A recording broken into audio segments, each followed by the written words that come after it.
Hello students, welcome to my another video of holiday homework.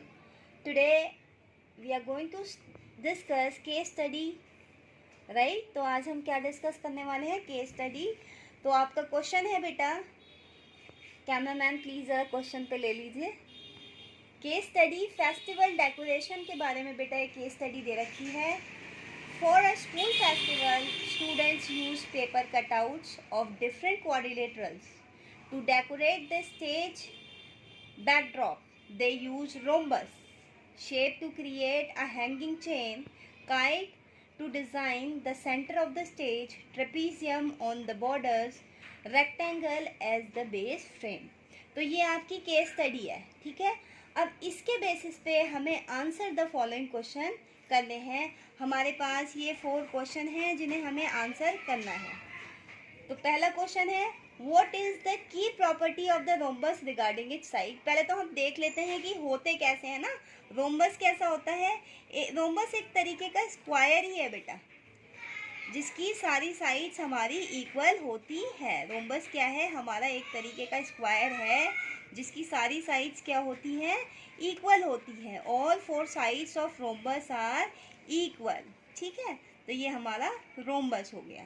ठीक है, जिसकी side हम इसका नाम लिख देते हैं ABCD. ये हो गया हमारा रोम्बस. अब हमारी काइट कैसी होती है ना. तो जैसे हमारी काइट होती है, आपने देखी होगी, हम पतंग उड़ाते हैं, तो सेम उसी शेप की हमारी क्या होती है? हमारी काइट होती है. ये बन गई हमारी काइट ABCD एंड ये सेंटर हमारा डायगोनल कटिंग. ओ ये क्या बनाए हैं मैंने? ACBD हमारे डायगोनल्स हैं. ठीक है, तो ये बन गई बेटा हमारी काइट. तो ये हो गया हमारा रोम्बस का शेप, ये हो गया हमारा काइट का शेप. अब ट्रेपीजियम क्या होता है ना. ट्रेपीजियम होता है एक क्वाड्रिलेटरल जिसकी अपोजिट साइड जो है पैरेलल और इक्वल होती है. ट्रेपीजियम की क्वालिटी क्या होती है ना. जैसे इंसानों की क्वालिटी होती है वैसे ट्रेपीजियम की भी होती है बेटा. तो इसकी अपोजिट साइड इक्वल और पैरेलल होती है. तो ये क्या बन गया हमारा? ये बन गया हमारा ट्रेपीजियम.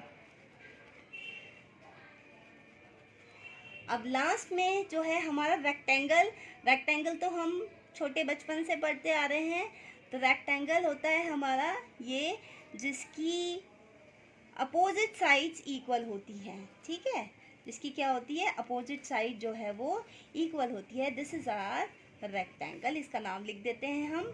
इन्हें भी नाम दे देते हैं, है ना. ट्रेपीजियम को भी ABCD और हम इसे भी नाम दे देते हैं ABC and D. I hope ये चीज़ आपको समझ आ गई होगी. चलिए हम आगे चलते हैं. अब हमारे जो क्वेश्चंस हैं हम उन पे कैमरामैन ज़रा फोकस कर लीजिए बेटा क्वेश्चंस पे. पहला क्वेश्चन है हमारा, what is the key property of the rhombus regarding it's side. तो हमारा ये रोम्बस है, तो हमें आंसर नंबर 1 जो हमें देना है कि उसकी क्वेश्चन कह रहा है कि उसकी क्या की प्रॉपर्टी है रोम्बस की, उसकी साइड्स के अकॉर्डिंग. तो हम क्या कहेंगे? हम कहेंगे all 4 sides of rhombus are equal in length. सारी साइड्स, अभी मैंने आपको बताया, all 4 sides of rhombus are equal in length. मतलब ये कैसी होती हैं? बराबर होती हैं. सारी साइड्स बराबर होती हैं, यानी कि AD is equal to BC, DC is equal to AB, BC is equal to CD, means all the 4 sides of rhombus are equal. अब हम दूसरे क्वेश्चन की तरफ चलते हैं. Question number 2, how is a kite different from rhombus. अब kite और rhombus में क्या फ़र्क है बेटा? तो फ़र्क ये है, a rhombus is a special type of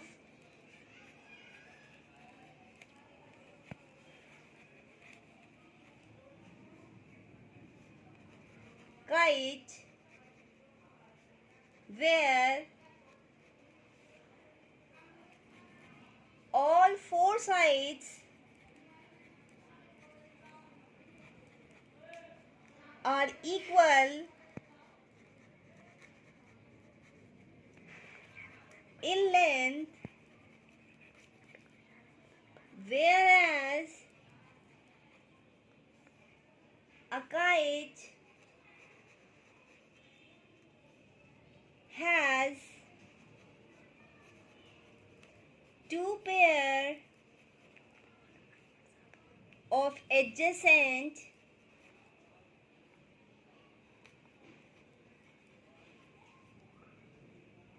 sides that are equal in length.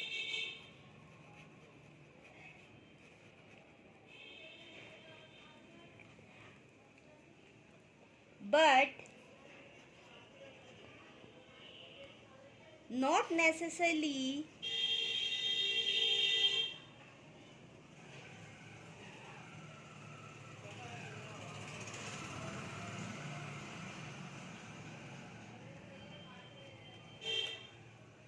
all sides.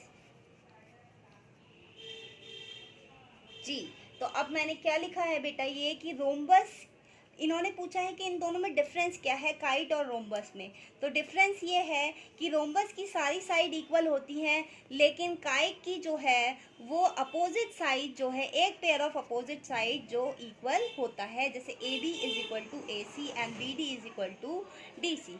तो एक pair of two pairs of opposite side इसमें इक्वल होती है, किसमें, काइट में। नेक्स्ट आंसर नंबर 3, ये पूछ रहा है which quadrilateral has only one pair of parallel side. अब मैंने आपको बताया था ना कौन सा क्वाड्रिलेटरल होता है जिसमें एक पेयर ऑफ पैरेलल साइड होती है, one pair of parallel side होती है। तो ये इसका आंसर होगा हमारा बेटा ट्रेपीजियम।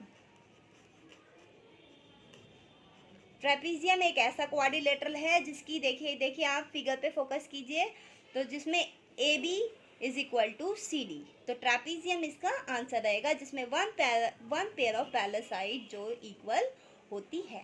लास्ट बेटा इस वीडियो का लास्ट क्वेश्चन जिसका मैं सॉल्यूशन आपको दे रही हूँ, which two shapes from the decoration have diagonals that intersect at right angle. अब इसमें से पूछ रहा है कि कौन से ऐसे दो शेप हैं इन फिगर्स में से जिनका डायगोनल राइट एंगल पे डायगोनल्स इंटरसेक्ट करते हैं। तो आपने देखा मैंने ये डायगोनल बनाए हैं ना, जरा फोकस कीजिए। तो ये डायगोनल्स मैंने बनाए हैं, तो ये कहाँ पे इंटरसेक्ट कर रहे हैं, right angle. Right angle means at 90 degree. तो हमारा आंसर क्या हो जाएगा बेटा इसका, rhombus and comma kite. So students, इस वीडियो में इतना ही। आई होप आपको हेल्प मिलेगी अपना हॉलीडे होमवर्क करने के लिए।